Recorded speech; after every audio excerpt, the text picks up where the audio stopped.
안녕하세요. 네, 반갑습니다. 하나님의 은혜 가운데서 잘 계셨죠? 네, 찬양대 은혜로운 찬양 감사드립니다. 우리 하나님께 같이 기도드리겠습니다. 언제나 우리를 사랑하시는 자비로우신 우리 하나님 아버지 감사를 드립니다.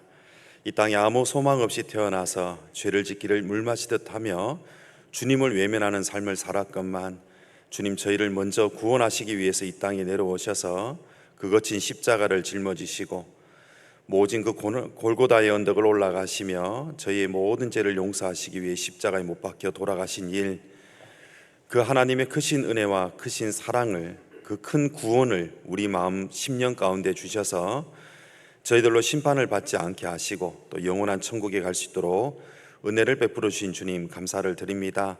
오늘도 주일을 맞이하여서 이곳으로 주님 저희들을 불러 모아주시고 또 하나님의 말씀으로 교훈하시는 이 은혜의 시간, 믿음의 가정에 또 이 교회에 꼭 필요한 말씀으로 또 가르쳐 주시고 또 그 말씀으로 또한 주님 앞에 갈 때까지 또 이번 한 주간을 승리하며 살아갈 수 있도록 주님 도와주셔서 육신의 정욕 가운데 신음하지 않고 능히 승리하며 복음을 전할 수 있도록 해주시고 또 전도하려고 하는 영혼들에게 이 하나님의 말씀, 천국 복음의 말씀을 전해서 구원받는 은혜의 역사가 나타나도록 주님 함께해 주옵소서. 우리 가운데 건강이 좋지 않은 분들 주님 건강 허락하셔서 주님을 위해서 더 힘껏 살아가시도록 주님 은혜 베풀어 주시고 또 마음의 시험 받는 분들 하나님의 말씀의 힘으로 능히 그 시험, 환난, 어려운 고난을 이겨나갈 수 있도록 해주셔서 하나님을 위해서 더 힘껏 살아갈 수 있는 능력을 더해 주시길 바랍니다. 주님께서 그 핏값으로 사셔서 세우신 우리 광주 봉선교회 주님의 은혜 가운데서 귀한 교회로 성장하시도록 해주시고 주님의 놀라운 복음의 역사가 주님 오실 때까지 끊임없이 나타나지도록 주님 축복하여 주시길 바랍니다. 오늘 말씀의 시종 또한 주님께서 주관하셔서 우리 마음속에 풀지 못했던 문제들이 또 해결이 되고 또 하나님 앞에 열심히 살고자 하는 목적이 있는 신앙, 목표를 가진 신앙이 되도록 이 한 시간 필요한 말씀으로 공급해 주시길 바랍니다. 시작하는 시간 마칠 때까지 우리 아버지 하나님의 그 능력의 손길에 의지하오니 주님 친히 주관해 주시길 바라며 우리를 사랑하시고 또 구원해 주신 예수 그리스도 이름으로 기도드립니다. 아멘. 예, 사도행전 20장 말씀을 같이 보시겠습니다.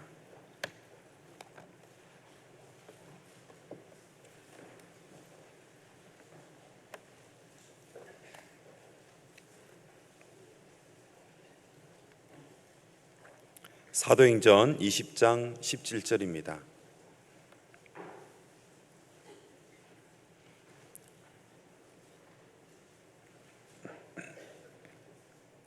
사도행전 20장 17절.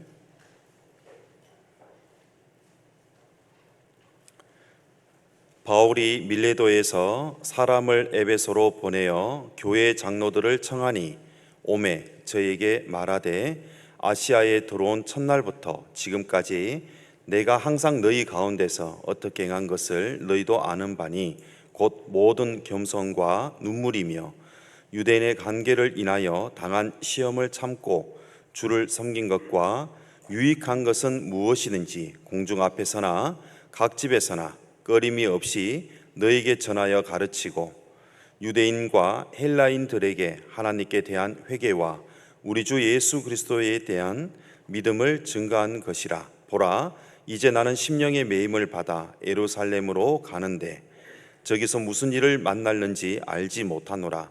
오직 성령이 각 성에서 내게 증거하여 결박과 환난이 나를 기다린다 하시나.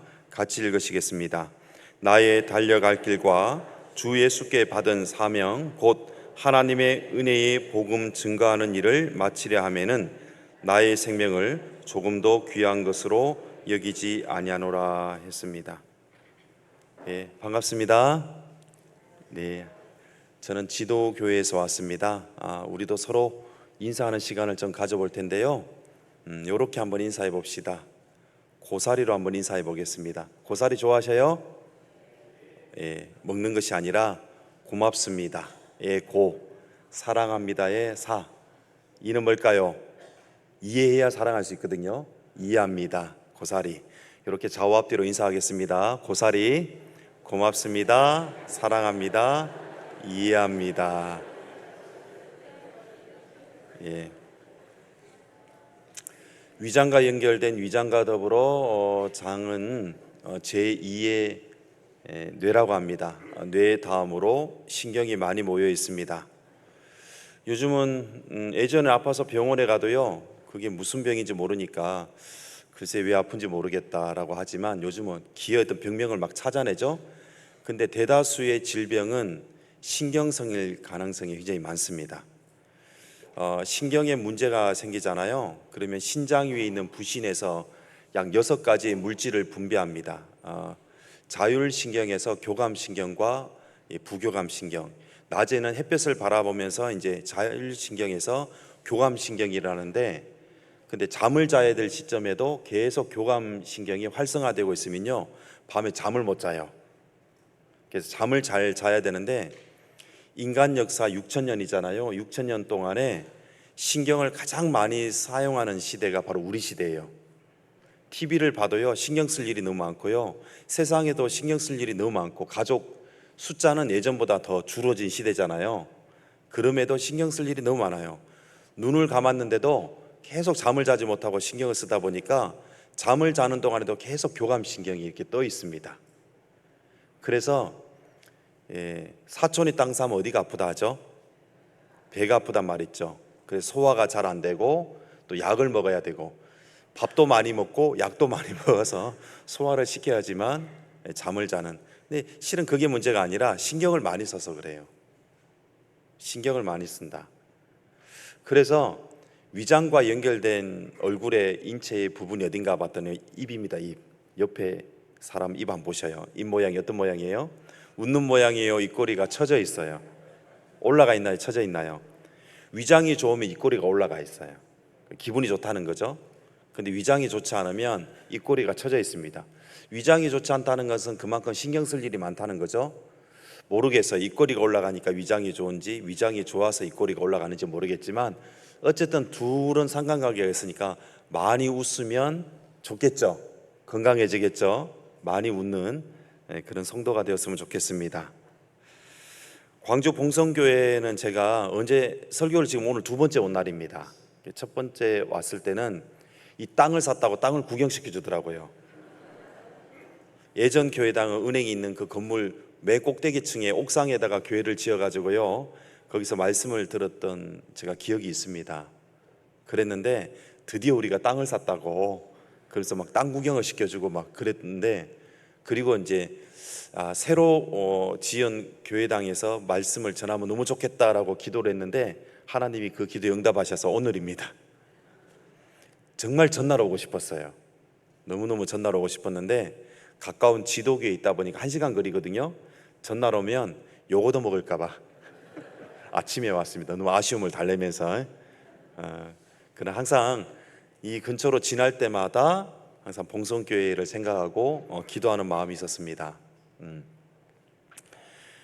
제가 지도에 살면서요, 지도의 지역에서 저는 이제 광주를 자주 오는데, 자주 온다는 것은 뭐 2달에 한 번이나 한 달에 한 번 정도 되겠죠. 자주 온다, 매주 오는 건 아니고요, 매일 오는 건 아닙니다. 그래서 제가 생각할 때는 지도에서 광주는 가까운 곳이다 이렇게 생각을 하는데, 광주에 계신 우리 성도님은 저보고 그 멀리서 여기 오셨냐고, 아주 멀다고 생각하는데 1시간 거리입니다. 1시간이면 멀지 않죠. 송정역에서 기차 타고 서울 올라가도 1-2시간이면 올라가니까 그렇게 치면 그것도 가까운 거리인데, 실은 마음의 거리가 있죠. 그래서 아주 먼 거리를 가더라도 가장 빨리 가는 방법이 있습니다. 그것은 정말 사랑하는 사람을 옆에 앉혀놓으면 금방 가요. 그게 이제 정서적인 시간이죠. 물리적인 시간이 아니라. 그런데 가장 가까운 1시간 거리라도 가장 멀리 가는 방법은 뭐냐면, 1분 1초도 같이 있기 싫은 원수 같은 사람을 옆에 앉혀놓으면 진짜 힘들거든요. 그 시간이 그렇게 길게 느껴집니다. 그래서 꽃들의 시간이 다르고 또 꽃에 있는 나비의 시간이 다르고 사람의 시간이 다른데, 구원받기 전의 시간과 구원받은 이후의 시간은 더 빨리 가는 것 같아요. 왜? 행복한 사람과 가까이 있기 때문에. 그러죠? 대답을 별로 안 하는데 서로 행복한 사람끼리 같이 앉아 있는 거죠. 공정과 포용이 있어요. 공정은 어쩔 수 없이 앉아 있는 겁니다. 그 사람이 원수 같아도 어쩔 수 없이 이 시간에 같이 모여 있죠. 다른 기성교회라면 그 사람 싫으면 다른 2부 교회, 2부 예배, 3부 예배를 찾아가면 되는데 우리는 한 시간에 같이 모이잖아요. 근데 포용은 뭐냐? 포용은 사랑해서 함께 있는 겁니다. 몸 안에 병원균이 들어오면 백혈구가 어떻게 잡냐 하면 그 나쁜 병원균을 폭 안아버리잖아요. 안고 따끈한 열기로 그냥 녹여버리잖아요. 자기 것으로 만들어버리거든요. 그처럼 우리는 어쩔 수 없는 공전이 아니라 포용하고 있는 것이어야 되겠죠. 저는 2019년에 합천교회에서 지도교회로 발령받아서 가게 되었고요. 지금은 이제 5년 차 같이 교제하고 있습니다. 그 지도읍에는요 약 4,000명이 산다고 합니다. 실제 사는 사람은 3,000명 정도 산다고 하니까요, 조그만 지역에 교회가 세워져 있는 겁니다. 살아가는 모습 보면 참 기도가 많이 되고 그렇습니다. 그러나 그 안에서 하나님을 열심히 섬기고 또 복음을 전하며 살아가는 그 모습 보면 정말 다른 어떤 지역보다도 이 지역에서 더 열심히 신앙생활하는 것도 하나님 앞에 큰 은혜이고 더 큰 상급이 있겠다라는 생각이 많이 듭니다. 성도 숫자는 약 40명 정도 모여서 이렇게 말씀 전하고 또 서로 교제하고 있습니다. 앞으로도 지도교회를 생각나시면 또 많이 기도해 주시면 좋겠습니다. 감사합니다. 이야기만 하다 보면 오늘 설교의 내용을 잃어버릴 수 있기 때문에 설교 말씀을 좀 드리도록 하겠습니다. 오늘은 무슨 요일이죠? 그렇죠. 어떤 사람은 일요일이라 하고 어떤 사람은 주일이라 하고 그렇게 얘기합니다. 나에게 오늘은 주일이냐 일요일이냐에 따라서 내용이 완전히 달라집니다. 주일이라고 생각하는 사람은 주일이란 말 자체가 주님의 날, 부활한 날입니다. 그래서 과거에 사도시대 때, 그때 초대교회 시대 때는 주일날에 모여서 같이 교제를 했습니다. 근데 공교롭게 그날이 일요일이 되어서 달력에 빨간 날이 되어서 쉬는 날이 되었습니다. 근데 주일은 주님의 날, 주님을 섬기는 날이죠. 주님은 주일날 바로 부활한 날을 주일이라 하고 한 주의 시작입니다. 반대로 일요일이라고 생각한다면 일요일은 무슨 날일까요? 일요일은 쉬는 날입니다. 또 일요일은 자기를 위한 날입니다. 조금 더 넓게 확장하면 일요일은 가족만을 위한 날이 되겠죠. 우리는 주일이라고 부른 날은 오늘 하루를 온전히 하나님께 드리는 날, 나의 날이 아니라 우리 가족의 날이 아니라 하나님을 위한 날이라고 생각한다면 주일이라는 의미가 좀 더 깊이 있게 다가올 겁니다. 우리는 매 주일을 맞이할 때마다 이것은 일요일이 아니라 주일이라는 것을 한번 생각해보고 오는 것이 좋겠죠. 성경에 보면 주님을 만나게 할 때에 신발에서 발에서 신을 벗기는 그런 날들이 있었는데 하나님이 모세에게 불타는 떨기나무 가운데로 부를 때에도 내 발에 신을 벗어라라고 말씀하셔요. 그 구원받는 거나 마찬가지인 상황인데 떨기나무에 불이 붙었는데 타지 않았기 때문에 이게 무슨 일인고, 보통 타고 죄가 되고 없어져야 되잖아요. 근데 계속 불이 붙어 있는 겁니다. 그래서 가까이 다가갔더니만 주님이 말씀하시기를 내가 선 곳은 거룩한 것이니 내 발에서 신을 벗으라 라고 말씀하셨거든요. 주님과의 만남이죠. 거룩한 곳이니 내 발에 신을 벗어라. 그리고 여호수아가 이제 여리고 성에 전투하러 들어갈 때에도 그때에 하나님의 사자 그 천사는 말하기를 내 발에서 신을 벗어라고 했습니다. 이제 본격적으로 구원받은 이후부터 전쟁이 시작된 거죠. 그리고 신약 시대에 와서 예수님께서 제자들의 발을 씻길 때도 역시 신을 벗기고 발을 씻겨 주셨습니다. 하나님과의 교제에서도 발을 씻기는 거죠. 우리도 교제에 들어올 때는 항상 내 발에서 신을 벗고 들어오는 것이 맞겠죠. 그런 것처럼 우리는 한 주의 시작이 주일이라는 것을 생각을 하고 교회에 들어오는 것과 일요일이라고 생각하고 한 주를 내 생각대로 시작하는 것의 차이는 천냥지차가 될 것입니다. 오늘 말씀의 제목은 하나님의 은혜의 복음입니다. 한 주의 시작을 주일날이라고 생각하는 사람은 주님을 더욱 알아가고 또 주님의 말씀에 순종하는 귀한 한 주의 시작이라고 마음의 각오를 다지는 날입니다. 악기를 그냥 연주하지 않습니다. 못 모르는 사람은 그냥 악기를 그냥 연주하지만 프로들은 어떻게 하냐면 기타를 치더라도 그 줄을 다시 한번 조율하고 시작하는 것처럼 오늘은 바로 한 번 더 조율해 보는 시간이에요. 조율해서 한 줄을 내가 하나님 앞에 혹시 틀어졌다면 다시 조율하는 겁니다. 바른 찬양을 드릴 수 있도록, 바른 기도를 드릴 수 있도록, 바른 말씀의 묵상이 되도록 조율을 하고 한 줄을 시작했을 때 이번 한 주는 하나님 앞에 온전히 드릴 수가 있을 겁니다. 무엇을 조율할 것인가? 하나님의 은혜의 복음, 오늘 설교의 제목입니다. 하나님의 은혜에 나는 살아가고 있는가? 은혜에 대한 의미를 한번 되새겨보면서 신앙을 한번 더 조율해보는 주의 날이 되었으면 좋겠습니다. 인류의 역사는 한 분기점을 중심으로 해서 두 부분으로 나눠지는데 그것은 그리스도 이전과 그리스도 이후로 나눠지죠. 그리스도 이전을 우리가 잘 알듯이 BC라고 하죠. Before Christ, 헬라어죠.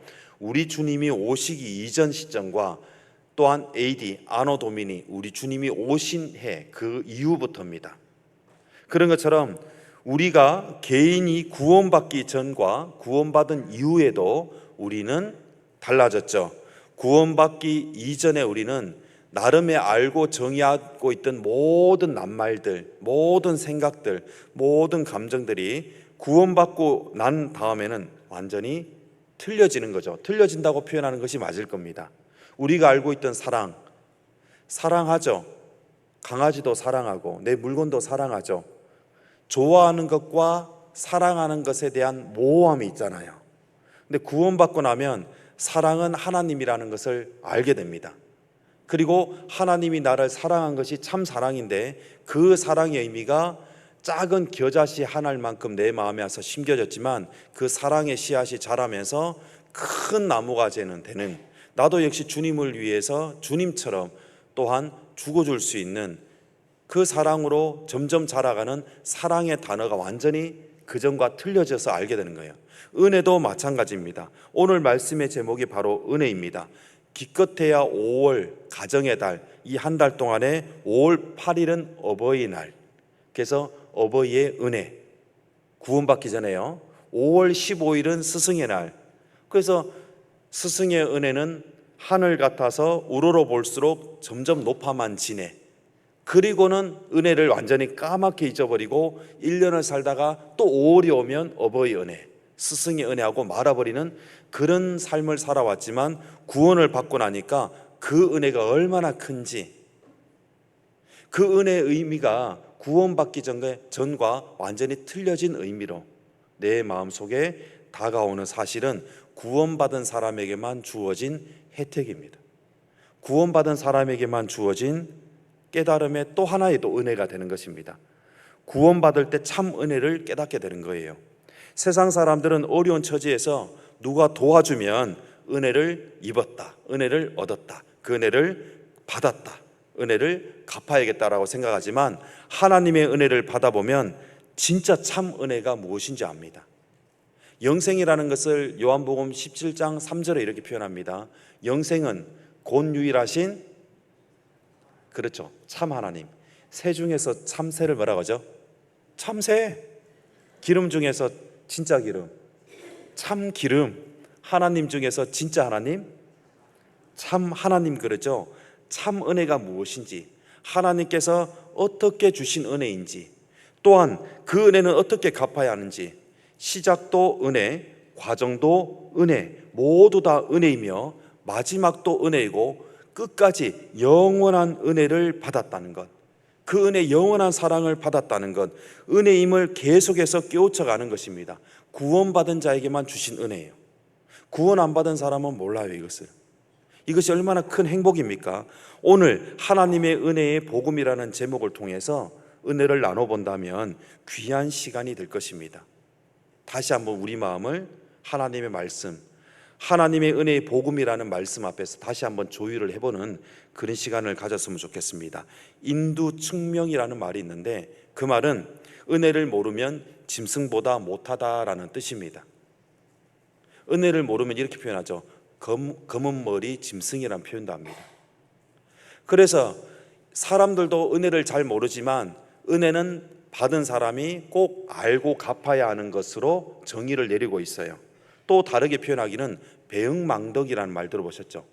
배응망덕을 또 하나의 죄로 규정합니다. 그래서 무슨 의미냐면 은혜를 배반하고 베풀어진 은덕을 잊어버리는 것을 배응망덕이라고 합니다. 언제나 하나님의 은혜 안에 살며 또 하나님의 은혜로 살면서 그리고 하나님의 은혜를 나눠주며 사는 신앙생활이 되도록 오늘 말씀이 우리에게 유익했으면 좋겠습니다. 하나님의 은혜를 아는 것, 첫 번째 하나님의 은혜를 아는 것은 구원해 주신 하나님의 은혜를 아는 겁니다. 다시 말하면 구원받지 않으면 하나님의 은혜를 알 수 없고 구원받은 것은 하나님의 은혜를 깨우친 것입니다. 다시 한번 생각해 보세요. 잘 기억해 보세요. 구원받은 것은 하나님의 은혜를 깨달은 것입니다. 아시겠죠? 다시 말해서 구원받았다고 하지만 하나님의 은혜를 깨닫지 못했다면 그것은 공식화 속에 내 머릿속에서 그냥 기억으로 그냥 공식처럼 외우고 있는 겁니다. 구원받은 건 예수님 피로 죄 용서 받은 것, 그게 다야 라고 생각하는 거죠. 아닙니다. 구원받은 것은 하나님의 은혜를 깨달은 것이어야만 합니다. 은혜 몇 %요? 100%. 오늘 설교 말씀을 준비했는데 오늘 암송구절 세 구절이 정말 오늘 설교의 주 핵심을 내루는 세 가지의 구절이었습니다. 제가 깜짝 놀랐어요. 야, 이게 하나님의 섭리구나라는 생각을 하게 됐습니다. 우리가 이같이 큰 구원을 등한히 여기면 어떻게 하래요? 이같이 큰 구원이 뭐냐면 이같이 큰 은혜입니다. 너희가 그 은혜를 인하여 믿음으로 말미암아 구원을 얻었나니 무엇으로 구원을 얻었어요? 그 은혜로 인하여 믿음으로 말미암아 구원을 얻었다. 그러니까 은혜로 구원을 받아야지만 진짜 참 구원이에요. 은혜가 아니면 구원이 될 수가 없습니다. 이 복음이 이미 너희에게 이름에 너희가 듣고 참으로 하나님의 은혜를 깨달은 날, 구원받은 날, 하나님의 은혜를 깨달은 날, 그 날이 구원받은 날이에요. 그냥 막연히 아는, 요즘은 사람들이 얼마나 지혜로운지요. 유튜브가 발달됐잖아요. 인터넷이 발달됐잖아요. 그래서 구원이 무엇입니까? 예수님 피로 속죄함 받은 것. 이게 상식화된 시대예요. 근데 그게 구원일까요? 은혜를 깨달은 날이 구원이에요. 오늘 암송구절 이 세 구절이 그것을 명확하게 정의하고 있습니다. 자, 20장 17절부터 말씀을 쭉 읽었습니다. 20장 17절부터 말씀은 고린도에 있으면서 에베소 장로를 다시 불러다가 말씀을 전하고 있는 사도 바울의 마지막 설교입니다. 자, 이제 이 고별 설교를 통해서 마지막 자기의 인생이 어떻게 될지를 모르는 상황 속에서 한마디를 던집니다. 수완송이라는 것이 있는데 그 수완송, 수완은 백조죠. 수완의 노래들, 이 무슨 말이냐? 백조가 죽기 전에 부르는 노래가 가장 아름답다는 노래라는 거예요. 그처럼 사도 바울이 에베소 장로들에게 마지막 한 설교입니다. 이 설교의 핵심을 이루는 구절이 바로 22절부터 내용입니다. 보라, 이제 나는 심령의 매임을 받아 예루살렘으로 가는데 저기서 무슨 일을 만날는지 알지 못하노라. 내가 가서 죽을지 살지 아니면 어떠한 일을 당할지 나는 알지 못한다는 겁니다. 23절, 오직 성령이 각 성에서 내게 증거하여 결박과 환난이 나를 기다린다고 하시나 나의 달려갈 길과 주 예수께 받은 사명 곧 하나님의 은혜의 복음을 증거하는 일을 마치려 하면은 나의 생명을 조금도 귀한 것으로 여기지 아니하노라. 나의 달려갈 길과 주 예수께 받은 사명, 그것이 뭐냐? 곧 하나님의 은혜의 복음을 증거하는 일, 이걸 마치려 함. 따라서 바로 은혜를 말씀하고 있는 겁니다. 은혜. 본문 말씀을 고린도전서 15장으로 할까, 이 바로 사도행전 20장으로 할까를 두고 하나님께 한참을 기도를 했었습니다. 그리고 사도행전 20장으로 정했습니다. 왜 그러냐면 고린도전서 15장 10절에 그러나 나의 나 된 것은 하나님의 은혜로 된 것이라, 이 말씀 때문이었어요. 사도 바울이 그러나 나의 나 된 것은 하나님의 은혜로 됐다는 것은 하나님 은혜로 구원받았기 때문에 내가 된 것이라는 겁니다.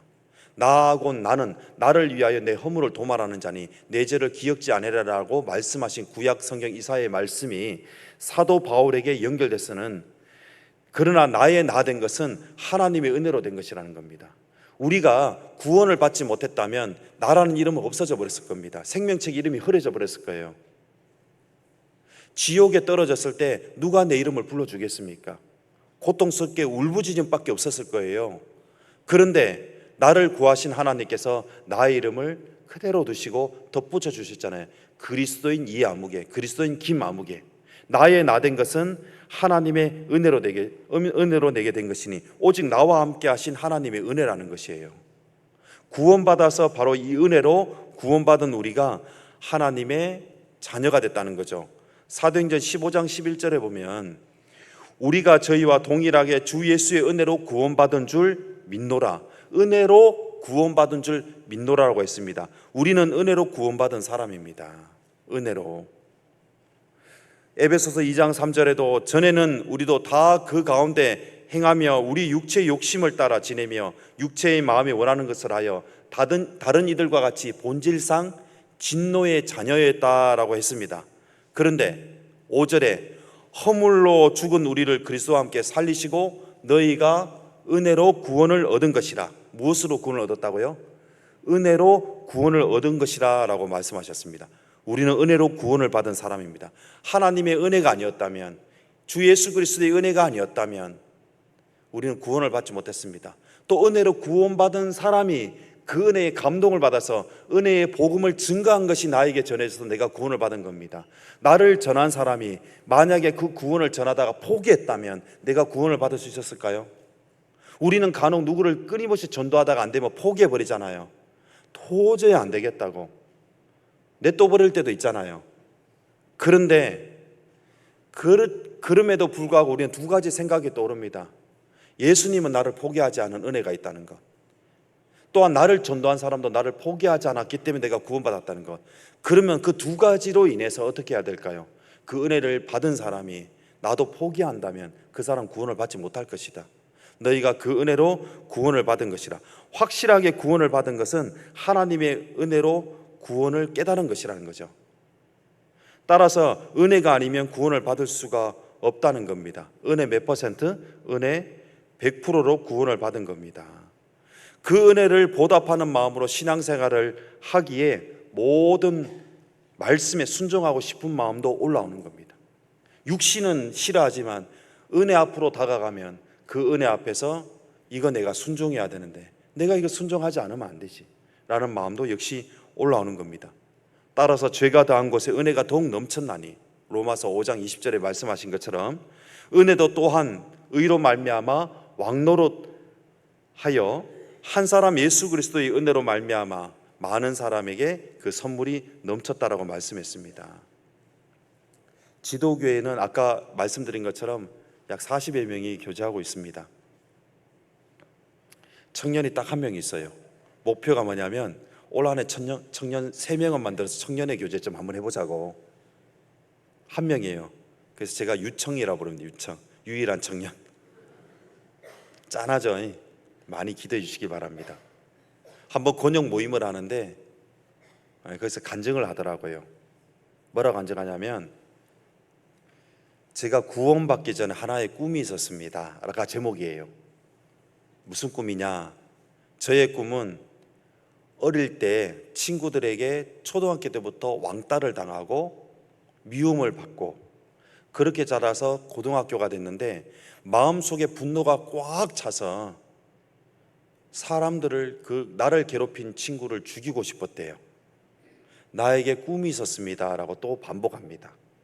그런데 그 친구들을 죽일 수는 없었습니다.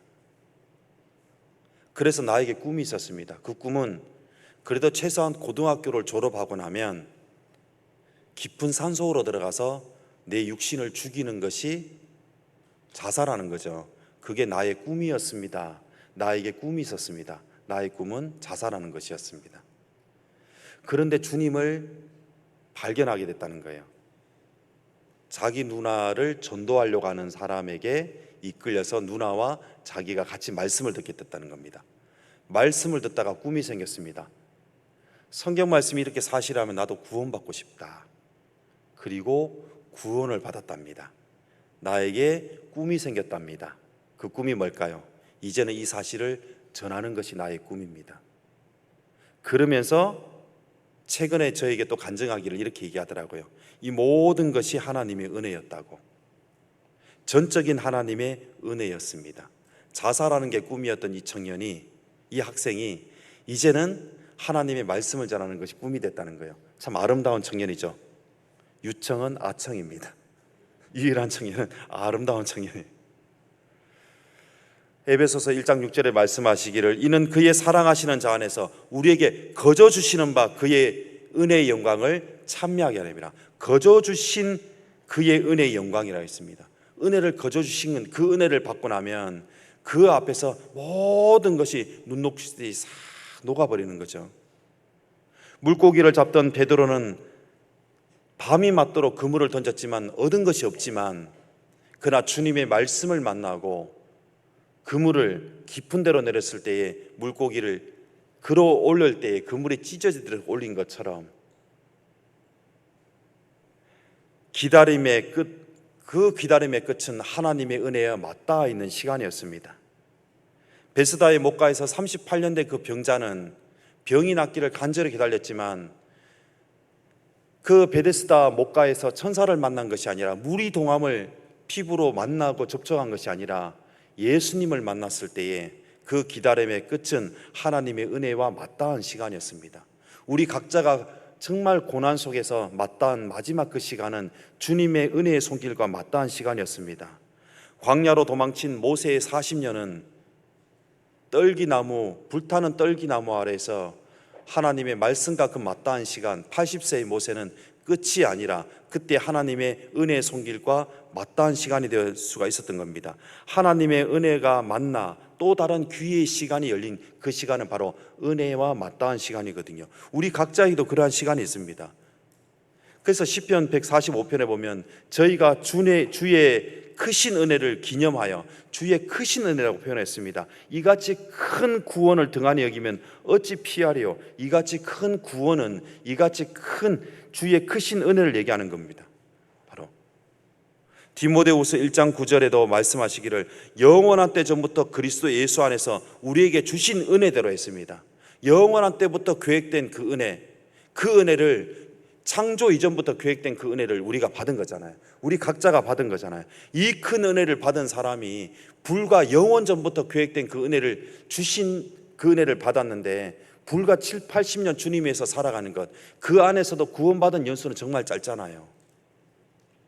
정말 예수님의 옆에서 구원받은 그 강도는 정말 아쉬움 한 가지를 얘기해 한다면 주님을 위해서 살 수 있는 그 시간이 없었다는 거죠. 그래도 감사할 수 있는 은혜는 뭐냐면 그것이 성경에 기록돼서 오늘날도 복음이 전해지는 그 현장 가운데 그 이야기는 회자되고 있다는 겁니다.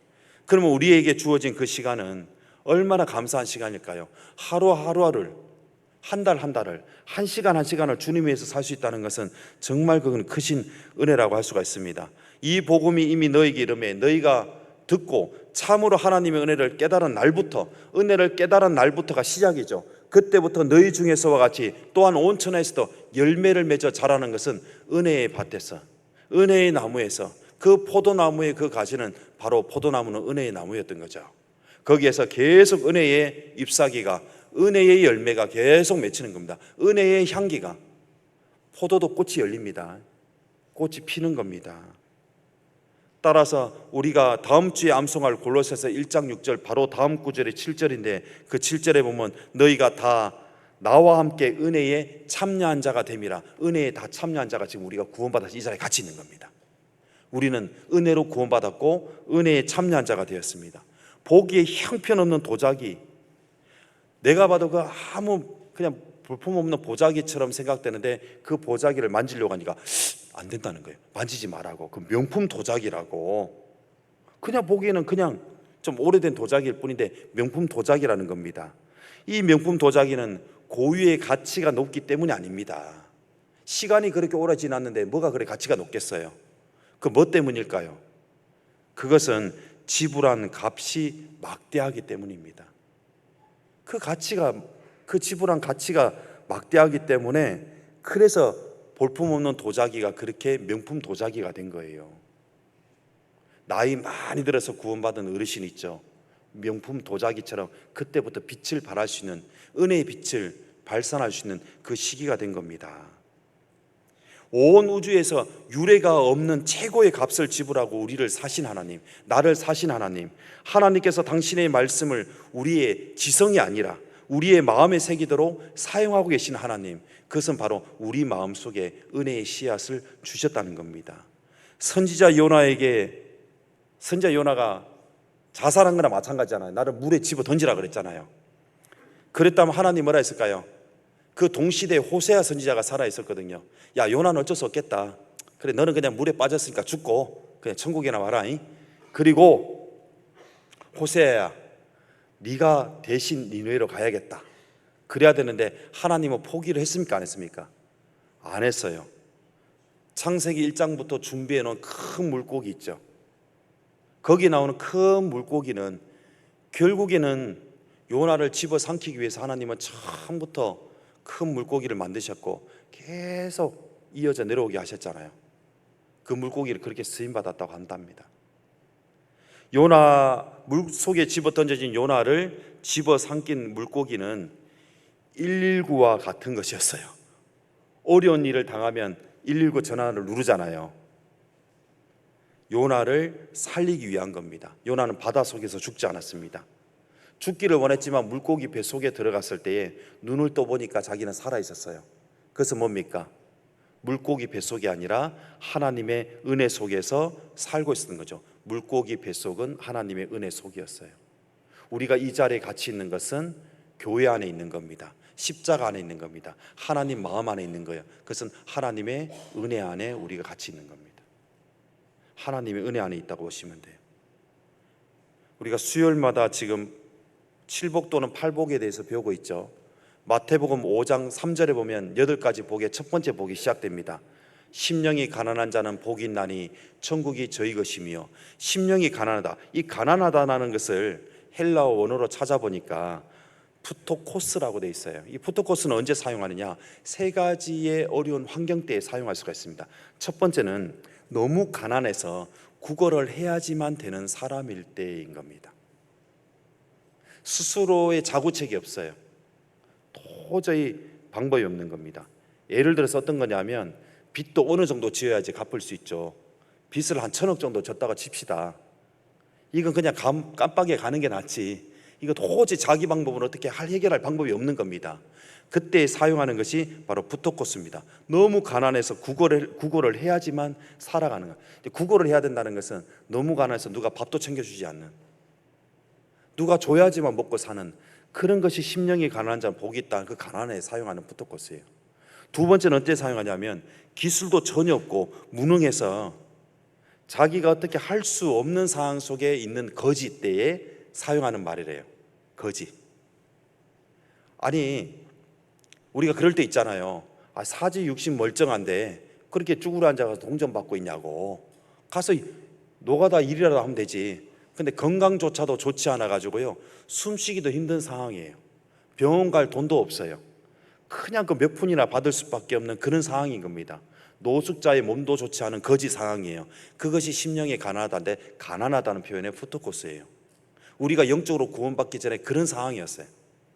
세 번째는 언제 사용하냐? 경제적으로 파산해서 궁핍하여 어떤 도움을 얻을 수 없는 그런 상태에 처한 상태입니다.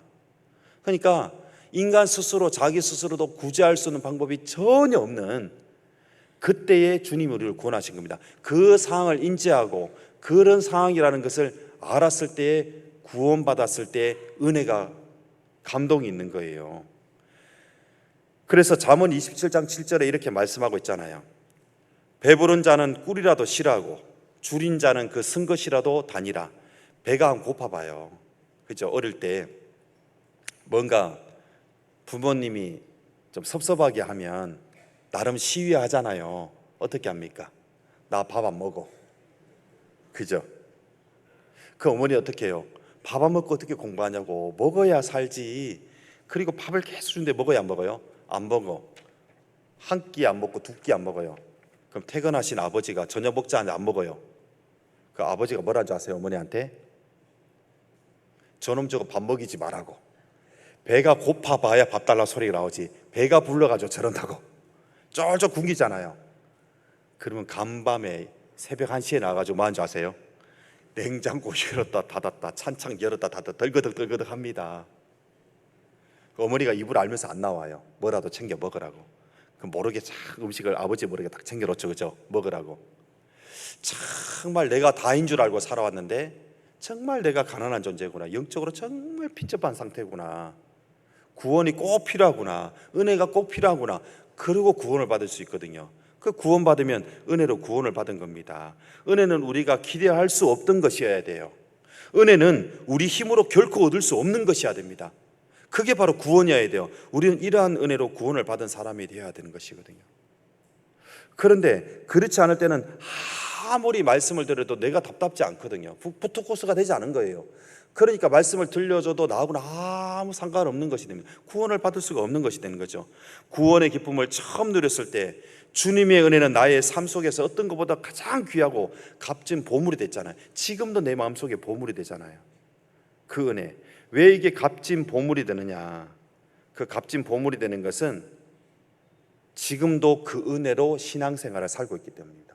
은혜를 깨달은 사람이 아니면요, 수가 틀리면요, 나 신앙생활 안 해, 나 교회 안 나갈 거야, 직분이고 뭐고 나 다 필요 없어, 나 교회 안 나갈 거야, 이렇게 되거든요.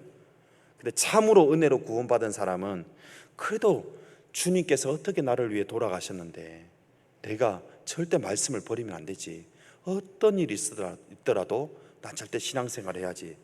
그래서 우리가 앞서 첫 번째 살펴본 것은 뭐냐 하면, 우리가 받은 은혜, 그 구원해 주신 하나님의 은혜가 있다라는 것 살펴봤다면, 우리가 두 번째 또 생각해야 될 것은 뭐냐면 하나님의 은혜로 살아간다는 것을 우리가 또 생각해 봐야 됩니다. 생활 구원, 함께 하시는 은혜가 있기 때문에 신앙생활을 하고 있다는 것을 우리가 좀 알아봤으면 좋겠습니다. 성경 디도서 2장 한번 보시겠습니다.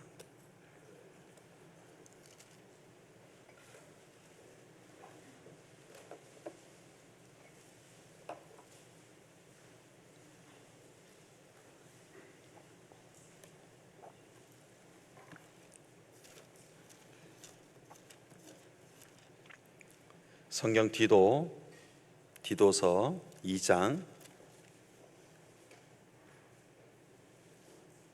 11절입니다.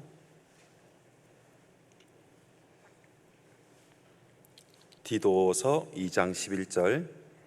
모든 사람에게 구원을 주시는 하나님의 은혜가 나타나 우리를 양육하시되 경건치 않은 것과 이 세상 정욕을 다 버리고 근신함과 의로움과 경건함으로 이 세상에 살고 복스러운 소망과 우리의 크신 하나님의 구주 예수 그리스도의 영광이 나타나심을 기다리게 하셨으니, 하나님이 우리를 구원하신 그 은혜로 말미암아 모든 사람에게 구원을 주시는 하나님의 은혜가 나타나 우리를 양육하시되, 그 은혜로 우리를 양육하시는 겁니다. 은혜가 있기 때문에 아무리 어려운 일이 있어도 우리가 교제를 떠나지 않아요. 은혜가 있기 때문에 아무리 힘든 것을 하나님이 나에게 요구하실지라도 울면서 따라가는 겁니다. 마치 벳세메스로 가는 두 암소가 눈물 흘리며 소리를 내면서 젖나는 어린 송아지들 외면하고서조차라도 벳세메스 그 길로 새 수레에 언약궤를 싣고 뚜벅뚜벅 갔던 것처럼, 우보 말리라는 말이 있어요. 천리길도 한 걸음부터, 소는 뚜벅뚜벅 말리를 간다 해서 우보 말리라 그래요. 그런데 눈물을 뚝뚝 흘리면서 갈 수 있던 게 바로 은혜로 시작이 있기 때문에, 은혜 가운데 있기 때문에 참으로 그 십자가의 은혜를 버릴 수가 없는 겁니다. 나를 구원하고자 애썼던 그 형제 자매, 그 성도들의 그 은혜를 버릴 수가 없는 겁니다. 영원부터 준비하신 하나님의 은혜를 버릴 수가 없고 외면할 수 없기 때문에 교회에 와서 눈물을 뚝뚝 흘리면서도 끝까지 교제 안에, 십자가 아래 있는 겁니다. 그 거친 십자가, 그 십자가를 바라보니까 십자가 위에서 예수님 피가 똑똑 내 머리에 떨어져요. 그걸 경험하는 거예요. 그리고 눈물을 뚝 흘리면서 주님을 부인하지 않고 세상을 부인하고 나의 육신을 부인하고 기어이 그 십자가 밑에 터를 딱 잡는 거예요. 은혜의 터예요.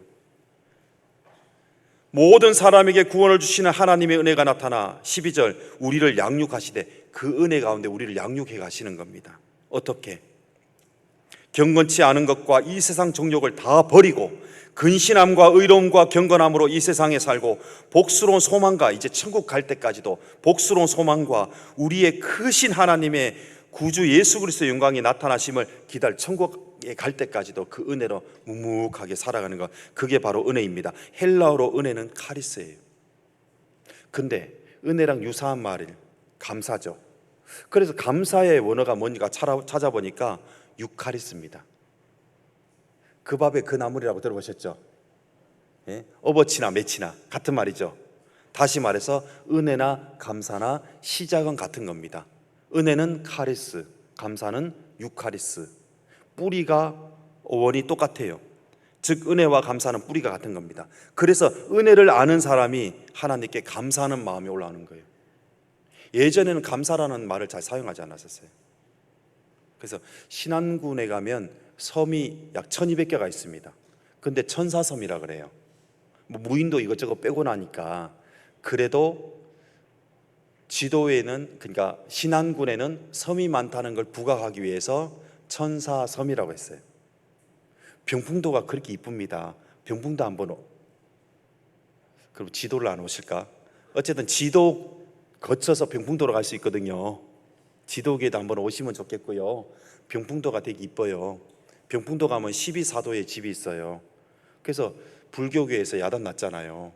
왜 신안군은 꼭 말을 붙여도 기독교적인 용어로 천사섬, 또 왜 12사도에 집이 있다고 이렇게 광고를 하냐, 그렇게 이야기하는데, 어쨌든 간에 예전에는 사람들이 감사라는 단어를 별로 사용하지 않았었어요. 근데 우리나라는 기독교 인구가 되게 많죠. 어느 순간부터 전화 끊을 때 보통의 메시지는 어떻게 하고 끊습니까? 매듭을 지을 때 감사합니다 하고 끊죠. 감사, 유카리스, 그것은 은혜에서 나온 거거든요. 은혜를 아는 자는 어떤 상황 속에서도 하나님께 감사한다고 해요. 사도행전 13장 43절에 보면 말씀하시기를 사울과 바나바, 이렇게 바울과 바나바죠, 실은. 근데 두 사도가 더불어 말하고 이렇게 말합니다. 항상 하나님의 은혜 가운데 있으라라고 얘기합니다. 언제 동안요? 항상, 매일, 매 순간, 오늘도 역시 하나님의 은혜 가운데 있으라는 겁니다. 신앙생활을 영어 단어 두 가지로 한번 표현해 보면요, 빙과 두잉이라고 얘기해요. 빙은 뭐냐면 존재 그 자체, 됨됨이를 얘기하는 거죠. 빙, 있다, 빙. 잉, 그죠? 그런데 두잉이라는 것은 뭐냐? 두, 하다, 하는 것을 얘기하잖아요. 그래서 어떤 분은 열정적으로 두잉, 열정적으로 막 뭔가를 하면, 야, 그건 신앙생활 잘하지만 가만히 정체되어 있으면 그것은 그냥 있는 것처럼 여겨져요. 그래서 왜 신앙생활을 그렇게 싱겁게 하냐고, 좀 맛깔나게, 좀 힘차게 하면 안 되겠냐. 근데 이 두 가지는 같이 필요한 은혜입니다. 은혜의 시작은 실은 비잉이죠. 존재 자체예요. 구원을 받잖아요. 구원을 받으면 시작합니다. 태어난 거죠. 태어나면 어떡합니까? 이제 성장하죠. 처음에 은혜 가운데 구원받고 성장할 때 모든 게 다 은혜잖아요. 모든 게 다 행복하거든요. 다 좋아요. 우리 형제자매들 보면 꼭 천사들 다 모아놓은 것 같아요. 말씨도 얼마나 예쁘게 사용하는지요. 다 서울 사람 같아요. 얼마나 말을 예쁘게 사용하는지. 근데 조금 더 신앙생활 하다 보면 어떡합니까? 늘 새롭던 말씀도 이제는 어느 정도 알 것 같고, 늘 보던 형제자매들도 조금 식상하고, 그래서 성장하고 성숙하는 시간을 가져요. 좀 성장이 좀 둔화된 것 같죠? 성진국의 성장 지표는 좀 둔화된 것 같은 지표를 가집니다. 경제 지표가. 그렇지만 성장을 하지 않는 건 아닙니다. 성숙되고 있는 과정이죠. 성숙. 성숙이라는 글자를 앞뒤로 한번 바꿔봐요. 뭐가 되죠? 숙성되는 거예요. 예를 들어 가지고 장독대에, 장독 안에 좋은 물질을 가득 넣어놓고 뚜껑을 딱 덮어놓으면 숙성의 과정에 들어가죠. 외롭죠, 어둡죠, 답답하죠, 죽을 것 같잖아요. 그러나 하나님의 때, 하나님의 시종을 사람으로 측량할 수 없게 하셨도다.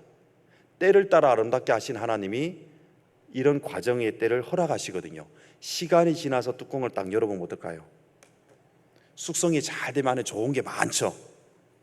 그런 것처럼 하나님께서 우리에게 그 고난의 시간을 허락하시는 거예요.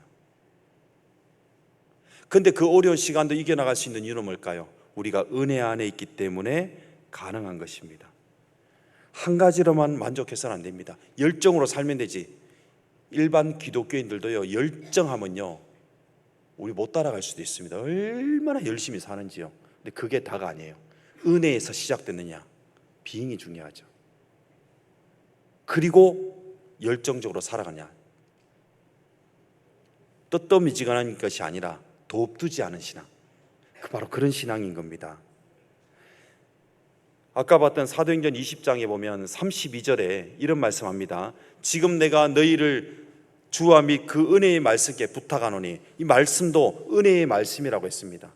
어떨 때는 이 말씀이 교훈과 책망과 바르게 함과 의로 교육하는 말씀일 때도 있어요. 채찍과 같은 말씀일 때도 있습니다. 마리아가 아기 예수님을 품에 품고 시몬을 찾아갑니다. 시몬이 하나님 앞에 축복 기도를 해줘요. 그러면서 예언을 몇 가지 합니다. 이 아이는 표적이 될 것이라고, 일어선과 넘어짐의 표적이 될 것이라고. 그러면서 마리아에게 말한 것이, 아기 예수님을 품고 있는 마리아에게 말한 것이, 내가 칼을 품은 것 같다라고 말했어요. 저기서 저는 그 말씀을 듣다가 깜짝 놀랐었어요. 아, 그렇다. 칼을 품은 것 같다. 이게 무슨 말씀입니까? 우리가 구원받았을 때에 아기 예수님이 우리에게 태어난 거나 마찬가지잖아요. 부활절의 날짜는 우리가 명확하게 알지만 성탄절은 우리가 날짜를 압니까 모릅니까?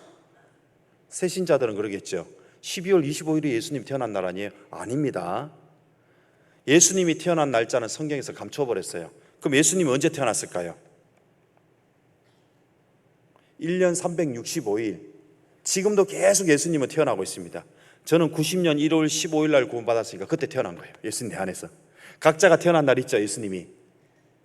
그리고 내 마음에 칼을 품은 것 같다는 것은 뭐냐면, 좌우의 날선 어떤 것보다 예리한, 히브리서 4장 12절의 말씀처럼 요한계시록 1장에 사도 요한이 밤모섬에 있을 때 예수님이 그 형상 같아 나타나 보여줬을 때 입에서 기한 검이 나오는데, 그 검에 좌우의 날선 검, 그래서 잘못한 것과 잘못된 것과 잘한 것에 대해서, 공의와 사랑에 대해서, 은혜와 율법에 대해서 우리 마음을 탁 나눠버리는 그런 말씀이잖아요. 말씀의 검, 성령의 검, 바로 이 은혜의 말씀이에요.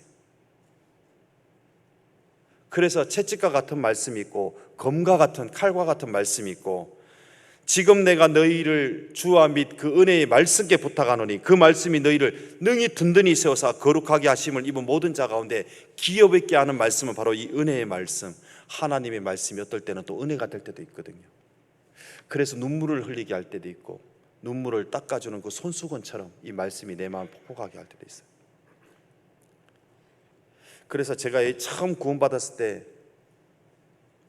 이 세로 성경이 있잖아요. 세로 성경, 읽는 방향으로 반대도 이렇게 읽어나가는 세로 성경, 처음 구원받았을 때 그 성경을 얼마나 좋아했는지요. 이 성경을 이렇게 막 읽어나가다 보면 어떨 때는 눈물이 뚝뚝 흐를 때도 있고, 어떨 때는 코피가 떨어져가지고 이렇게 자국이 있는 것도 있고. 그러면 그때 제가 중고등부 이제 교회학교 교사할 때인데, 선생님 이 자국은 뭐예요? 그러면 그때 피가 떨어져가지고 그랬다고 하니까, 와. 그 뒤반 한날은 저한테 자랑하듯이, 선생님 이거 한번 보세요. 그러니까 뭐냐 했더니만 자기가 성경을 읽다가 잠들었대요. 잠들었는데 콧물하고 침물이 나와가지고 떡 붙어가지고 뗐는데 종기가 울었다는 거예요. 나한테 보여주더라고. 잘했다. 어떨 때는 하나님의 말씀에 감동이 되고, 어떨 때는 눈물이 나고, 어떨 때는 버스를 타고 가고 있는데 갑자기 소낙비가, 그때가 장마철, 소낙비가 쫙 내린 거예요. 그러면 버스에서 내리자마자 저 상점 처마 밑으로 딱 들어가면 비를 피하잖아요. 그러면 첫 번째 비보다 빨리 뛰어가야 되고, 두 번째 비 사이를 막 가야 되거든요. 근데 내리자마자 물이 쌓였으니까 벌써 무릎 가까이 물이 첨벙 쫄딱 맞는 겁니다. 집으로 가면서 딱 한 가지 기도가, 성경을 젖지 않게 해주십시오 하나님. 그리고 집에 도착해서 얼른 가방을 열어보니까 성경이 안 젖었어요. 그때가 금색으로 된 성경이 처음 나왔을 때입니다. 그제 다 빨간색이었거든요. 머리 끝에서 빗방울 하나가 톡 떨어졌는데 또르륵 올려 톡 떨어지는 거예요. 그 감동이 아직도 안 잊혀져요. 말씀을 너무 소중하게 생각했거든요. 이 은혜의 말씀이 아무리 힘들어도 말씀을 찾아서 꼭 읽으면 여기서 답이 꼭 있었거든요. 2000년 전에 기록된 말씀이 어떻게 내 마음을 알고 딱 알려주거든요.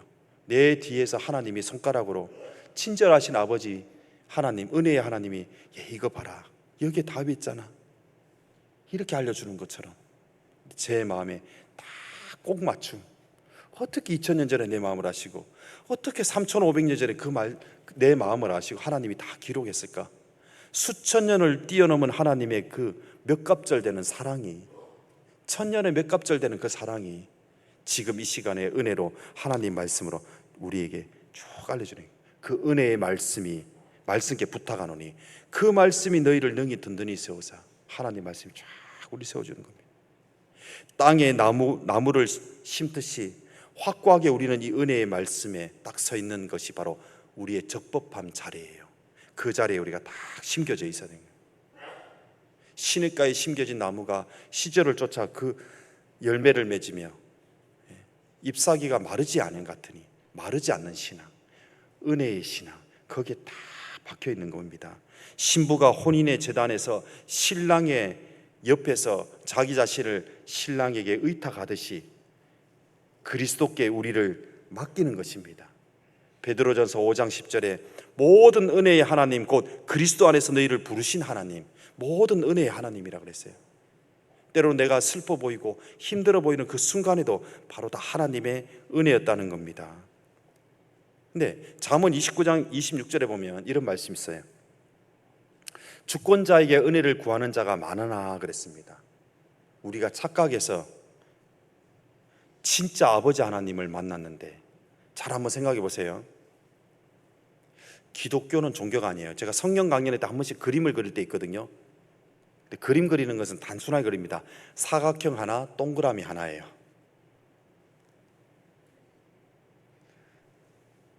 첫 번째 그림 어떻게 그리냐면 동그라미를 그리고 그 안에 사각형을 하나 딱 그려놓습니다. 자, 이게 뭘까요? 그리고 화살표를 옆으로 그어가지고 사각형을 그리고 그 안에 동그라미를 그립니다. 이게 뭘까요?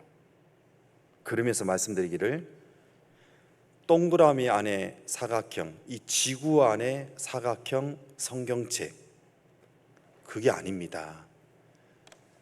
성경은 기독교가 아닙니다. 성경은 종교가 아닙니다. 성경은 하나님의 말씀입니다.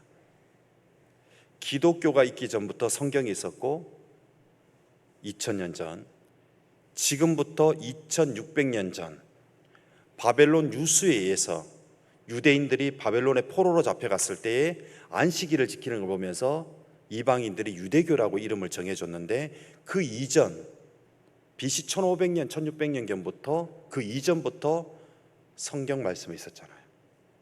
따라서 그런 말이 있습니다. 사단은 하나님의 말씀을 성경책 속에 가두어 놓았다라는 말이 있어요. 그러나 하나님은 이걸 뚫고 나오신 겁니다. 요즘 청년들이 그런 말 하죠. 너무 음식이 맛있으면 뭐랍니까? 와, 이거 미쳤다, 이거 뚫었다, 이런 표현 하잖아요. 그런 것처럼 주님은 성경책을 뚫고 나와서 각 사람의 마음에 햇볕을 비춰준 거예요. 복음의 빛을 비춰준 겁니다. 하나님의 은혜를 비춰준 겁니다. 그래서 모든 신들은 신, 님자를 붙이죠. 부처님, 알라 신을 붙이죠. 근데 하나님은 하나님 뭐라고 하죠? 하나님 아버지. 하나님 아버지라는 건 뭐죠? 아버지라는 걸 사전에 찾아보면 세상에 살아갈 수 있도록 생명을 부여해 준 존재가 아버지예요. 그러면 내 육신의 아버지 쭉 올라가면 아담이 나오죠. 아버지, 그러니까 아담에게 생명을 부여해 준 존재가 누구죠? 하나님. 그래서 하나님 아버지라고 해요. 아버지가 종교인가요? 아니죠. 그래서 모든 신들은 그 님, 신이라고 붙이지만 하나님은 하나님 아버지라고 하기 때문에 동그라미 지구 속의 사각형 성경이 아니라 하나님 말씀 성경책 사각형 그 안에 지구가 있는 게 맞아요. 종교를 뛰어넘는 거예요. 은혜라는 것은 바로 성경을 뚫고 나와서 감싸주신 하나님의 은혜예요.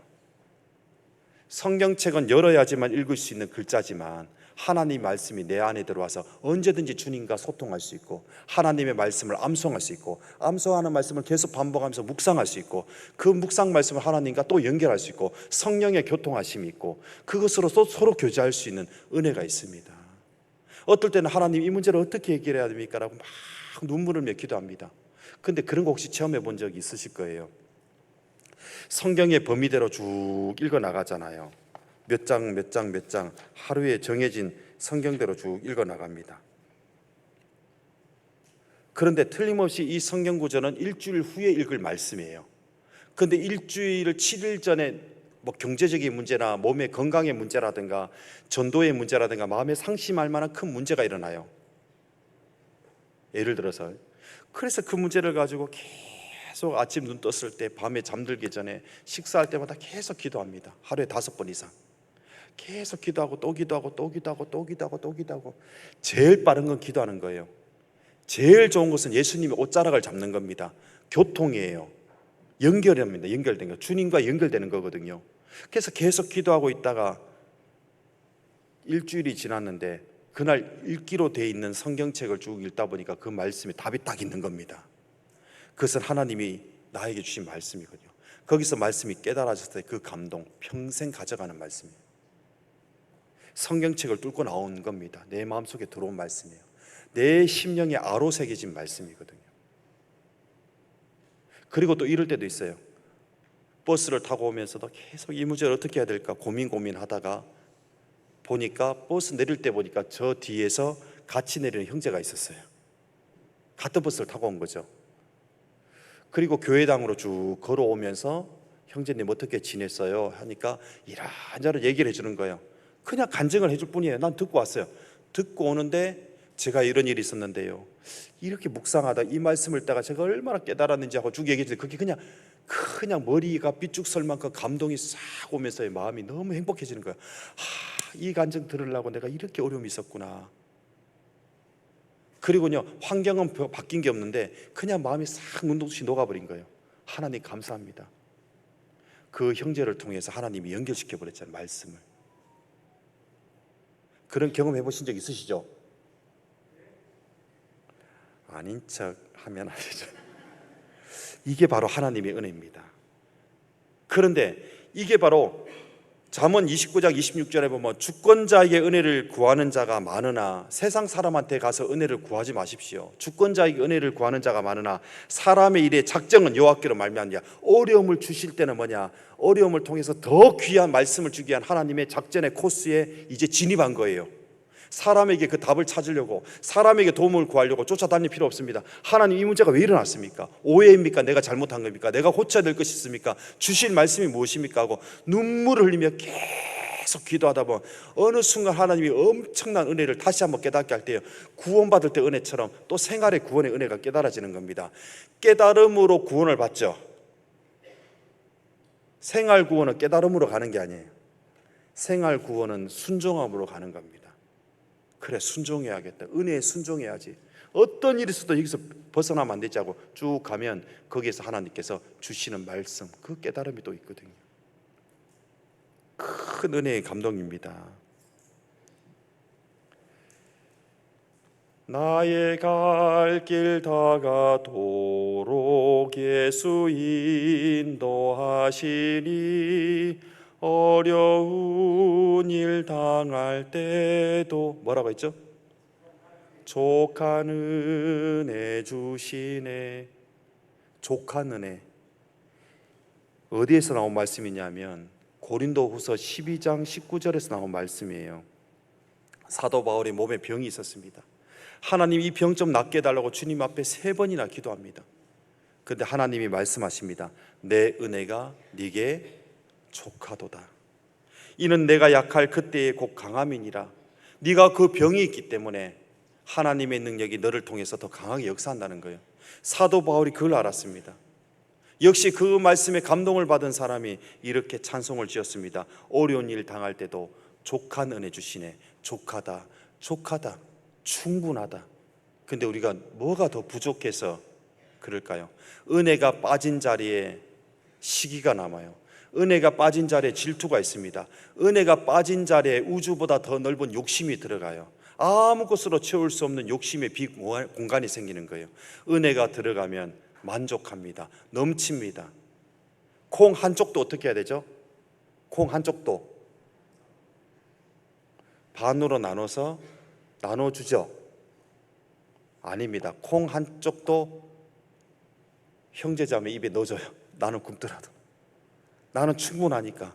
족한 은혜 받았으니까. 은혜 가운데 성장하면 불끈하는 순간들이 막 육신이 올라오잖아요. 올라오는데 은혜 가운데 성장하면 그것도 다 막을 수 있습니다. 내가 화를 내는 것을 하나님은 동의하지 않으신다는 걸 알기 때문에 은혜 가운데 사는 사람은 우리의 시작할 때 고사리라고 인사한 것처럼 얼굴에 미소가 항상 올라가 있어요.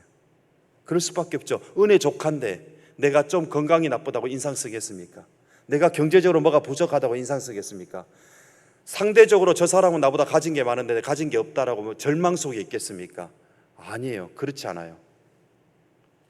어르신이 허리가 구적해가지고도 교회당을 올라오면서도 내 은혜가 족하다. 그래도 걸어서 올 수 있으니까 얼마나 감사하냐. 그래도 족하다, 족하다.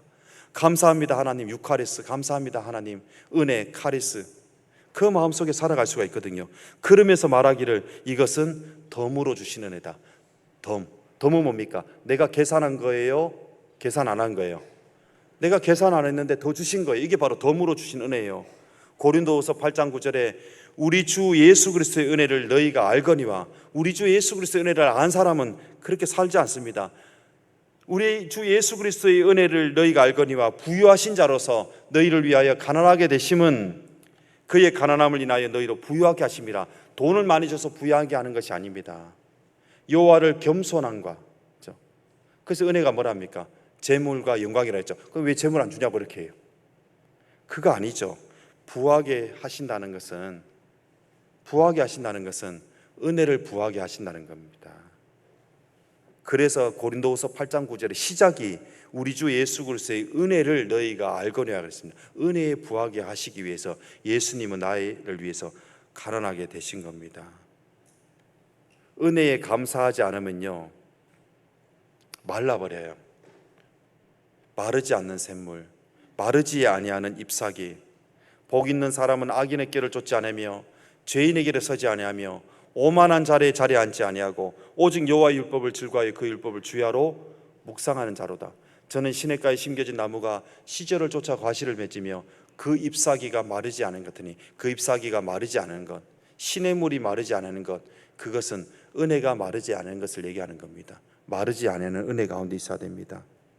하나님의 은혜를 느껴야 돼요. 하나님의 은혜를. 옛날에 시장통에 가면요 아이들을 잡아가는 사람들이 있었거든요. 그래서 넉마주의라 그러죠. 망고 할아버지, 망고 할머니 넉마주의라고 있어가지고 아이를 막 잡아가서 막 감 빼먹는 얘기도 하고 그랬거든요. 제가 어릴 때 그 시장 가면 어머니가 제 손을 꽉 쥐고 가요. 그럼 사람들하고 막 이렇게 있다 보면 애들은 가라, 애들은 가라, 애들은 가라면 더 보고 싶어. 그래가지고 머리 막 밀고 하면 어머니가 어떻게 하냐, 꽉 잡아서 당기죠. 그때 엄마를 잊어버렸는데 내 마음속에 생각 속에 엄마를 잊어버렸는데 그때 엄마가 내 손을 어떻게 합니까? 꽉 잡죠. 그게 어머니의 손의 압력입니다.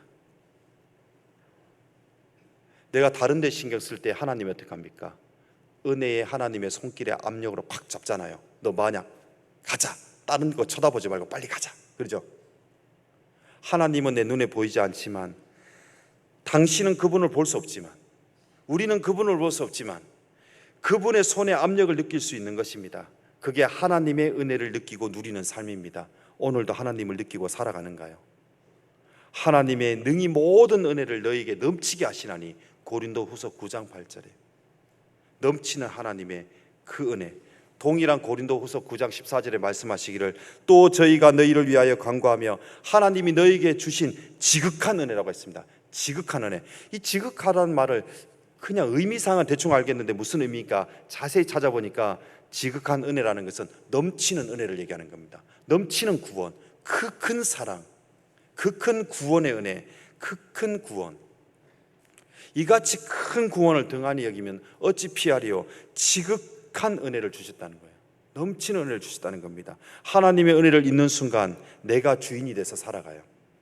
하나님의 은혜를 생각하는 순간 주님이 주인이 돼요. 은혜 안에 살 것인가? 은혜 밖에 내가 주인 돼서 내 생각대로, 내 감정대로 살아갈 거야. 몸의 주인이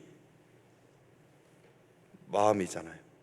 마음의 주인이 생각이잖아요. 대저 그 생각이었다면 그 위인도 그러한즉, 생각이 마음의 감정을 움직이거든요. 마음이 무거우면요 온몸이 천근만근이 돼요. 은혜 가운데 살아야 되죠. 어떤 임금님이 맛난 음식을 먹고 나니까 너무 흡족해가지고 이 음식 누가 만드는 거냐고, 그래서 궁중요리사를 불렀어요. 맛이 너무 맛있다고, 이 은혜를 갚아야 될 때 어떻게 갚으면 좋겠냐고 했더만, 궁중요리사가 정말 대단한 사람이에요. 임금님, 저는 하잘것없는 요리사입니다. 아주 맛있는 야채를 판매했던 그 주인이 아주 좋은 야채를 줬기 때문에 내가 맛있는 요리를 했습니다. 그러냐? 그러면 그 야채 가게 주인을 불러오너라. 불러와서 내가 너에게 이 은혜를 갚으려고 한다 했더니만, 그 야채 가게 주인이 말했다잖아요. 임금님, 저는 그냥 팔았을 뿐입니다. 정말 감사해야 되고 할 분은 이 야채를 잘 길러낸 농부입니다. 그러냐? 농부를 불러오너라. 그래가지고 농부에게 말했답니다. 내가 이 은혜를 갖고 싶다 했더니만 말하기를, 저는 아무것도 안 했습니다. 저는 심었을 뿐이고 그냥 약간 물 줬을 뿐입니다. 그런데 이 야채를 자라게 하신 분은 하나님이십니다. 햇볕도 주시고 비도 내려주시고 하나님이 그 땅도 주시고 또 저에게 야채를 기를 수 있는 체력도 주시고 또 은혜를 주셔서 이 야채를 기른 겁니다 했더니만, 야, 이러니 우리나라가 참 잘 사는 나라다. 그렇죠? 결국 하나님께 은혜가 갔잖아요. 하나님께로 그 은혜를 쭉 향하게 했던 그 백성들처럼 우리도 항상 그 은혜의 시작점은 하나님이에요. 그 은혜 가운데서 우리가 살아가는 겁니다. 그래서 구원의 시작점을 고린도후서 6장 1절에 말씀하시기를, 우리가 하나님과 함께 일하는 자로서 너희를 권하노니 하나님의 은혜를 헛되이 받지 말라. 보라, 지금은 은혜 받을 만한 때요, 보라, 지금은 구원의 날이로다. 이렇게 시작하잖아요. 그래서 하나님의 은혜로 시작했고 하나님의 은혜를 헛되이 받지 말고 같이 하나님의 은혜 가운데 있는 것, 항상 하나님의 은혜 가운데 있으라. 어떤 사람이 그러더라고요. 하나님께서 광야에서 야, 만나 줄 테니까 매일 와서 만나를 거둬라. 해가 뜨면 만나가 다 어스러지니까 이거 먹을 수 없다 했더니만 새벽마다 만나를 거두러 갑니다. 백성들이 처음에는 좋았죠. 하루가 가고 이틀이 가고 3일이 가고 한 달이 가고 2달이 가니까 이제 지겹죠. 엄에 지겨운 것, 언제까지 이렇게 아침마다 가야 하느냐, 짜증이 났겠죠. 그래서 그런 말이 있더라고요. 아니, 한 달치 한 번에 주면 참 좋았을 건데, 한 달치 한 번에, 아니면 일주일치라도 한 번에 주면 참 좋았을 텐데, 그런 말 하는 사람이 있는데 잘 생각해 보십시오. 하나님이 왜 매일매일 주셨을까? 광야에서 하루만큼 만나를 주시겠다는 것은 조금 주겠다는 게 아니에요. 귀찮게 하겠다는 게 아닙니다. 매일 만나자는 거예요. 그래서 이름이 뭐예요? 만나요. 얼마나 맛있으면 이름이 뭐예요? 만나예요. 얼마나 그게 오르면 이름이 뭐예요? 만나요. 아니다가 아니라 만나예요. 매일 함께 하시겠다는 거예요. 매일 만나자는 겁니다. 조금 주신 것은 매일의 은혜를 주시겠다는 의미예요. 매일의 은혜를 나누자는 겁니다. 많이 있는 것보다 하나님과 함께 있는 게 좋은 게 아니에요. 그래서 누가복음 12장에 보면 한 부자의 두 아들이 있었는데, 둘째 아들이 어차피 아버지 죽으면 그 재산 반은 내 거고 반은 형 건데 반 달라고 해서 나가버렸잖아요. 근데 아버지 입장은 뭐예요? 네가 나랑 같이 살면 그게 바로 은혜인데 왜 은혜의 자리를 박차고 나가냐 이거예요. 그래서 다시 돌아왔을 때 종이 하나로 봐주십시오라 했지만 그러지 않고 다시 반지를 끼워주잖아요. 옷을 입혀주고 신발을 신기잖아요. 나와 함께 있자. 나와 함께 있자. 내 아들은 잃었다가 다시 얻었노라. 은혜 품 안으로 다시 모은 겁니다. 이제 늘 아버지 상에서 같이 음식을 나눌 수 있는 저주받은 인생, 다윗과 반대되는 저주받은 인생, 사울의 손자였던 무비보셋이 왕자들과 함께 음식을 먹을 수 있게 되었잖아요. 쩔뚝발이 왕자가 됐잖아요. 이게 바로 하나님의 은혜 안으로 다시 들어온 것이거든요. 만나를 가지러 가는 건 순종입니다. 주신 은혜에 대한 감사를 가지고 있어야 되는 거예요. 이 두 가지가 있어야지만 은혜에서 멀어지지 않습니다. 순종과 은혜, 가지러 가는 순종. 아니 집에서 유튜브 보면 되죠. 말씀을 꼭 여기 와서 들어야 되냐고. 그럴 수 있잖아요. 오는 순종, 누리는 은혜, 이 두 가지가 있어야 되는 겁니다. 야고보서 4장 보시겠습니다.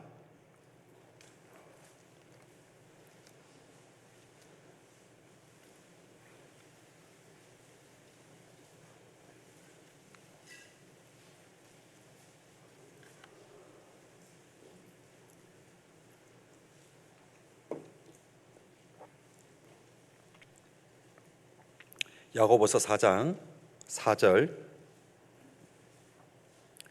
가늠하는 여자들이여 세상과 벗된 것이 하나님의 온수임을 알지 못하느뇨. 그런즉 누구든지 세상과 벗이 되고자 하는 자는 스스로 하나님과 원수되게 하는 것이니라.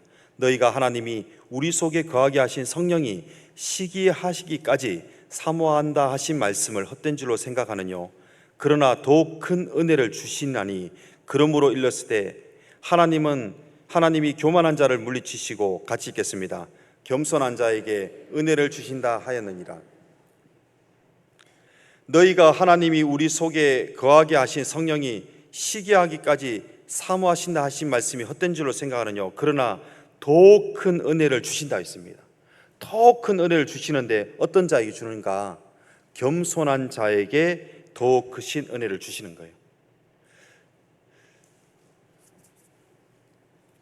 방학이 됐는데 이 고등학교 아들이 매일 늦잠 자고 빈둥빈둥하니까 아버지가 속상해가지고 야 이놈아, 내일은 아침 일찍 일어나가지고 산에 가서 약수도 좀 떠오고 해.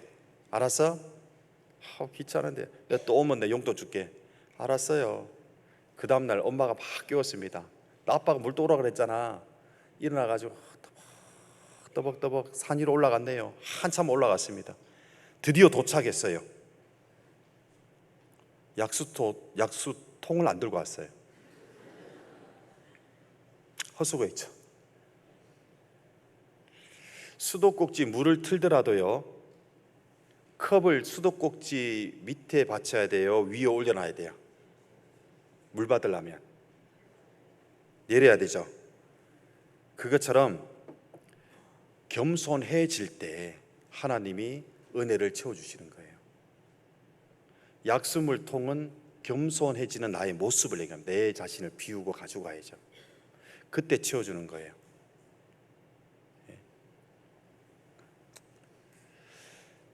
하나님 앞에서 내 자신을 정말 낮추는 것, 그 겸손이 있을 때 하나님께서 은혜를 주신다는 것을 우리가 잊으면 안 됩니다.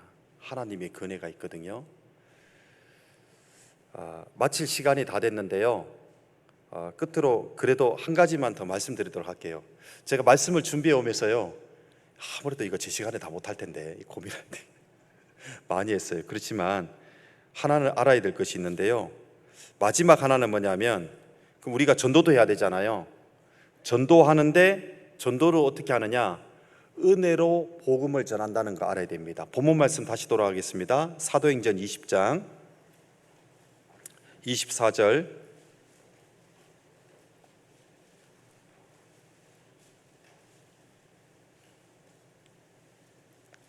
사도행전 20장 24절. 나의 달려갈 길과 주 예수께 받은 사명, 곧 뭐라고 했죠? 하나님의 은혜의 복음 증거하는 일을 마치려 하면 그랬죠. 이 복음을 뭐라고 했냐면, 복음을 증거해야 되는데 어떻게 증거하냐? 하나님의 은혜의 복음이라고 그랬어요. 그러니까 하나님의 은혜를 아는 사람이 하나님의 말씀을 전할 수 있습니다. 은혜를 가지지 않고 전도하면요, 그건 상식적인 말이 돼요. 변사는 많이 있습니다. 그런데 진짜 내가 깨달은 은혜, 지금도 누리고 있는 은혜를 간증과 함께, 나의 체험과 함께 그것을 그대로 고스란히 전할 수 있다면 아직 구원받지 못한 사람의 영혼을 흔들 수가 있습니다. 그 사람이 아무리 좋은 말을 들어도 내가 깨달은 은혜를 알지 못하기 때문에 불우한 마음을 가질 수밖에 없거든요. 그래서 내가 누려왔던 모든 것들이, 그 찬양 있죠, 내가 누려왔던 모든 것들이, 내가 지나왔던 모든 시간이, 내가 걸어왔던 모든 순간이 당연한 것이 아니라 은혜였어. 그게 은혜였다라는 것을 전할 수 있을 만큼 구원받은 은혜를 알고 신앙생활하는 가운데 은혜가 되었을 때, 그때 하나님의 은혜를 이루는 것, 은혜의 복음을 증거하는 것, 하나님의 은혜를 갚는 것, 보답하는 일이 바로 전도예요. 그게 은혜의 복음 증거하는 일이에요. 은혜가 없이 전도하면요, 그게 말뿐이 안 돼요. 성령님이 역사하기 어려워집니다. 아는 지식을 전합니다. 고린도전서 8장 1절에 보면 우리가 다 지식이 있는 줄 아나 지식은 교만케 하며 사랑은 덕을 세우나니, 사랑은 바로 은혜거든요. 감사는 은혜거든요. 사랑이 없다면 어떡할까? 더 큰 은사를 삼아라고 해서 은사에 대해서 쭉 말씀하죠. 은사가 바로 은혜거든요. 그래서 고린도전서 12장 맨 마지막 구절에 보면 더 큰 은사를 삼아라, 바로 은사는 은혜예요. 그러면서 13장 1절이 시작됩니다. 내가 천사의 말을 한다 할지라도 사랑이 없으면 소리나는 구리와 울리는 꽹과리가 되고, 내 몸은 불사르게 되죠. 전도하려고 내가 뭔가를 다 하는 제스처를 취할지라도 은혜가 없다면, 사랑이라는 은사, 사랑이라는 은혜가 없다면 울리는 꽹과리가 돼요. 몸을 불사르게 내어준다 할지라도 그거 안 되는 거예요. 그래서 교회에서 봉사할 때도 은혜가 있어야 됩니다. 주차 봉사를 하더라도, 주방에서 일을 할지라도 하나님의 은혜로 하는 거예요. 전도도 바로 하나님의 은혜로 하는 겁니다. 일제시대 때에 독립투사들이 이렇게 얘기했잖아요. 늦은 봄을 참지 못해 기다림을 포기했다, 이런 유명한 말을 남겼어요. 일본이 망할 줄 몰랐다는 거예요. 그래서 일본 편에 섰다는 거예요. 그런데 일본이 망했네요. 그런 것처럼 우리는 절대 포기하지 않는 것이 있죠. 결국에는 한국은 독립을 했잖아요. 봄은 왔고 그것은 기적처럼 갑자기 다가왔습니다. 내 삶은 반드시 의미를 가져야 됩니다. 내 사명, 하나님의 은혜의 복음을 증거하는 이 사명을 계속 추구하지 않는다면 안 되겠죠. 은혜를 전하는 것이 바로 전도하는 거예요. 하나님 나를 어떻게 구원해서 은혜를 받았는지, 지금도 내가 어떤 은혜를 가지고 신앙생활을 하고 있는지, 거기에 대해서 얘기해 주는 것은 어떠한 지식도 초월하는 겁니다. 어떠한 봉사보다 초월하는 겁니다. 어떤 말보다도 초월하는 거예요. 그때에 전도의 복음의 역사가 일어나는 겁니다. 마지막으로 성경 한 구절만 더 보고 마치겠습니다. 역대하 32장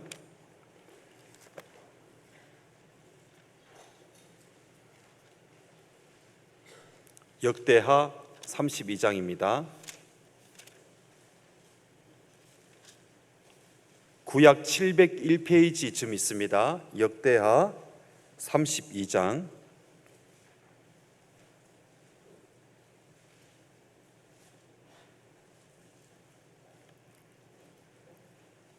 24절입니다. 역대하 32장 24절, 구약 701페이지쯤 있습니다. 역대하 32장 24절.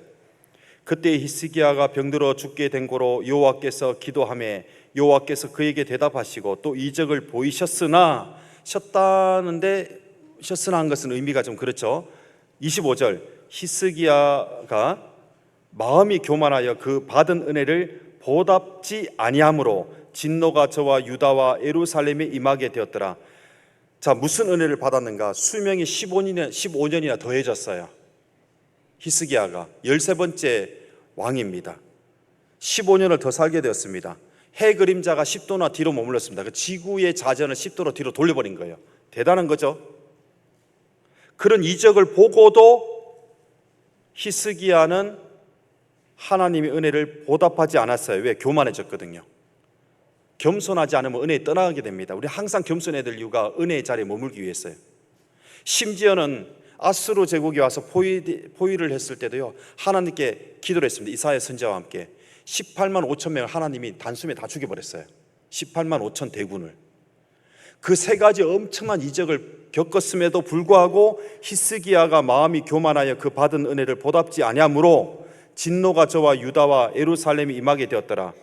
26절, 히스기야가 마음의 교만함을 뉘우치고 예루살렘 거민들도 그와 같이 하였으므로 여호와의 노가 히스기야 생전에 저에게 임하지 아니하니라 했습니다.